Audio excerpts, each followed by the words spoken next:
the system. There are different types of system documentation. There are those that are based on a single component. These are referred to as component and peripheral documentation. When you buy a mouse, like the previous example, you get it together with a user guide. That's a component, and it comes with a component documentation that tells you how to connect that mouse to the system unit and how it works, and in case there's a problem, how to solve it.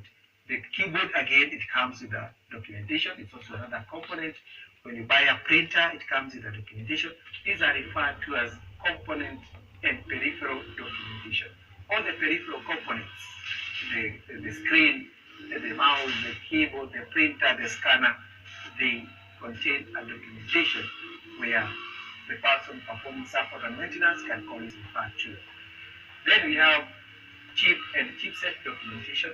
All the microchips within the computer, they're also accompanied by a user guide or a documentation where you can refer to each and every time you're carrying out maintenance and support. Microchip like a processor, the motherboard is a microchip, or the graphic card, the network card. All those microchips come with a documentation. It's referred to as chip or chipset documentation. We also have manufacturer-specific documentation. These ones comes up with the systems that come as a complete system from branded manufacturers.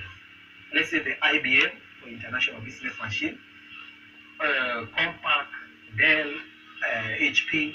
Those are branded manufacturers that produce a complete set of components. A computer from a company like Dell would produce a manufacturer-specific documentation covering the entire system, the entire computer from Dell or HP, which is a manufacturer-specific documentation. And it contains all the aspects of that system, unlike the individual chipset or individual component. The motherboard is not separate. The mouse, the keyboard, and other components are not separate. They are integrated together from the branded manufacturer, and therefore it produces one complete document.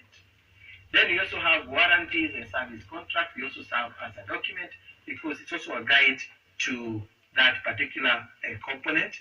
It is an agreement between the seller and the buyer, or the manufacturer and the buyer, that in case the